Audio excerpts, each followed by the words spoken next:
Yeah, it reminded me of like an Anderson Silva in his prime performance. And I know I'm not the first to say that. People were putting it all over Twitter on Saturday night. Stylebender mentioned maybe wanting Jared Cannonier if he got through Robert Whitaker coming up, which is a fight coming up on Fight Island, actually. What did you make of that call out? And is that something that you're interested in that fight going forward?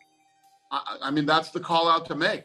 You know, a lot of times these guys will win and they'll call out somebody that doesn't even make sense.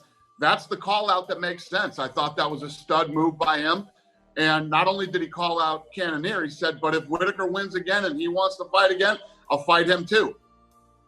Guys, that's what you got to love about, you know, when you have a fighter who's on top of the world and he's literally willing to face all the best. Who looks like the best? Who looks like they might be the next guy? That's who Adesanya's calling out. I love it. I respect it. And you know, when Paulo Costa was hurt, what did he say? He said, "I want to fight Yoel Romero." It doesn't make sense. Yes. He doesn't deserve a shot, but I want to fight him anyway. I'm telling you that those are the guys with that type of mentality and think like that become huge stars. And Adesanya is on his way. Do you look at a performance like he had on Saturday night and as a promoter have any urge to rocket him to that John Jones super fight? I know that they've been, you know, going back and forth on social media even since Saturday night. Do you think we're inching closer to that? Yeah, I mean, that's up to him. If he thinks he wants to fight John Jones. I mean, John Jones said the other day, the guy's got 100 fights. You know, if he wants to fight, you know, we'll see. Now, normally when that kind of stuff happens, they start talking about fighting out of their weight class. You know, I don't always love that in most situations, but Adesanya has beat everybody, man. The only guy left is if Cannonier wins, Cannonier would be, you know, the next guy. The only guy he has to beat. The great thing for a guy like Adesanya, when you look at what he's done and who he's cleaned out, there's still a bunch of options. We're talking about Cannonier. We're talking about Whitaker if he wins. We're talking about John Jones. He talked about Blachowicz. I mean, there's just so many different guys he could fight. It's a great problem to have.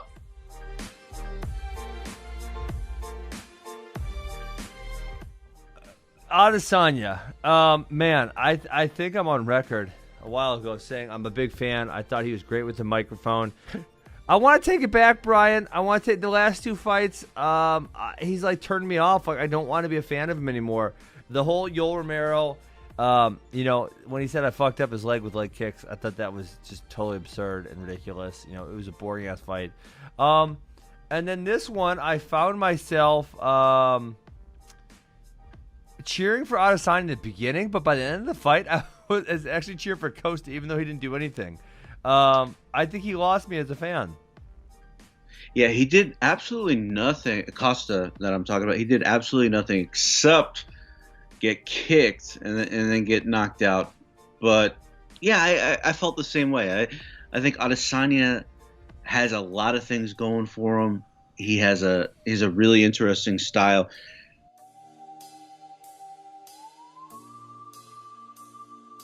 Okay, can I ask you the experience of working with Francis? What was your takeaway, and will you be doing more of that? Are you going to be cornering him against Stipe? I don't know. Well, that's way too early in that conversation to even go there. But I just did it because he was on my show. He was a guest on my show. He was good enough to come on my show, and I learned about him as his charity work in the Cameroon. Caring about other people. He's a gentleman. And, you know, I just said, if I could do something nice to help somebody, why not? I'm going to be in Vegas. My guy from the podcast talked to his people, good people. If he's a good person, he's probably going to be around good people. And they talked and said, Teddy's going to be in Vegas. Could we get together? Maybe do something in the gym? Yeah. Not hard. Yeah. And we did. And listen, he's got great people around him. You know, obviously he's gotten to where he's gotten to. But again, the striking part, the boxing world is a little more advanced for the most part. Again, because you guys have a lot more on your plate than we do when it comes to that. he got a lot of freaking stuff coming at you guys. And again, nothing but respect. And I spent a few hours with him in the gym. I don't know what the future will bring. Maybe it will, maybe it won't. But I didn't do it for that. As I told him, I'm in retirement. Until I'm not. And the only thing that brings me out periodically, I'm like Haley's Comet. I show up every few years. And the only thing that does it is, it's probably three things. It's a challenge. It's a belief that I can help the person. And it's the knowledge that I'll be around good people, a good person that I feel good about being around. Otherwise, I ain't doing it.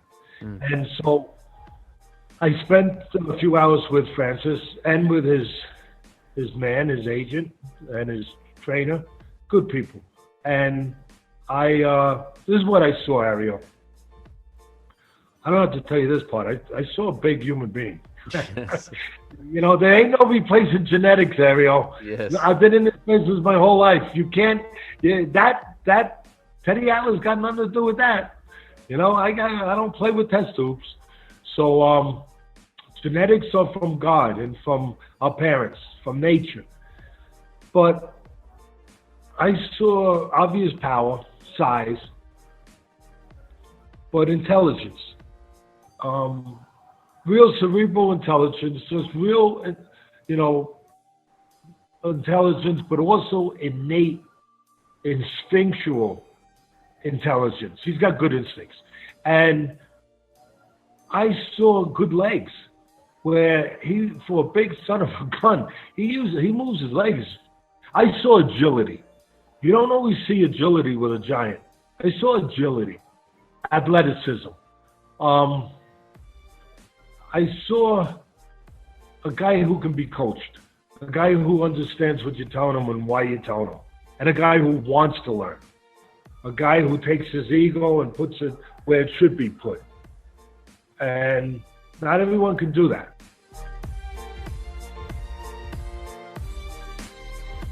What do you say to the people as you say, like, hey, you're one of the best, you're so good, you're undefeated, blah, blah, blah.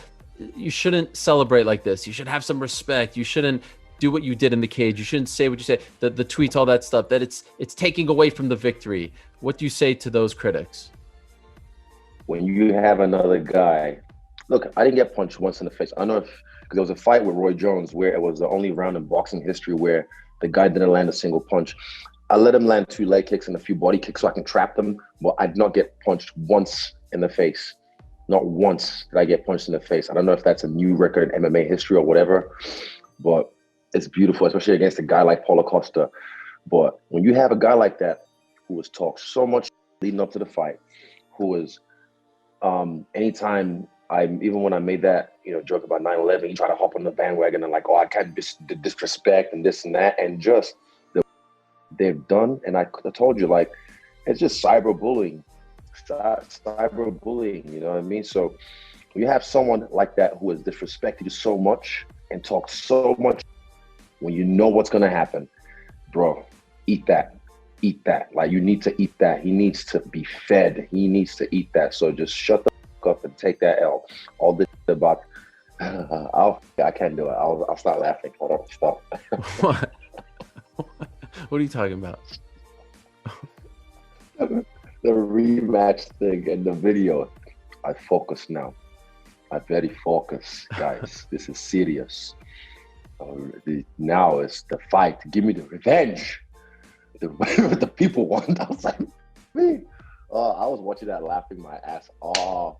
So funny. But yeah, it's very satisfying, the victory. Especially like I told y'all must have forgot.